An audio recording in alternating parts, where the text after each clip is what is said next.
បាទសួស្តីបងប្អូនទាំងអស់គ្នាដែលកំពុងតែប្រើប្រាស់នៅទូរស័ព្ទ ASUS បាទឬក៏យើងហៅម្យ៉ាងទៀតបានថា ROG Phone អញ្ចឹងបងប្អូនជាទូទៅយើងចូលចិត្ត customize កន្លែងភ្លឺខាងក្រោយក្នុងទូរស័ព្ទនេះបាទតែបងប្អូនអាច customize បានគ្រប់បែបយ៉ាងដែលយើងចូលចិត្តតាំងពីពណ៌តាំងពីល្បឿនលោតហើយក៏កម្លាំងនៃពន្លឺបាទភ្លឺខ្លាំងភ្លឺតិចសម្រាប់ខ្ញុំបាទចូលចិត្តពណ៌បៃតងអញ្ចឹងខ្ញុំបាទ customize ទៅពណ៌បៃតងខាងក្រោមនេះមានច្រើន music X mode screen on បងប្អូនអាចបិទបើកតាមចំណង់ចំណូលចិត្តបាន incoming call games ហើយចំណុចដែលបងប្អូនពេលដែល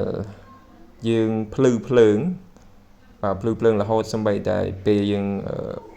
បិទពលឺ screen គឺមកពីយើងបើកកន្លែងនេះបាទ notification អញ្ចឹងឥឡូវខ្ញុំបាទបិទវាហើយធ្វើការ lock screen ឲ្យបងប្អូនមើលម្ដងទៀតបាទអញ្ចឹងយើង lock ទៅលើកនេះខ្ញុំបិទឡើង notification ហើយអញ្ចឹងវា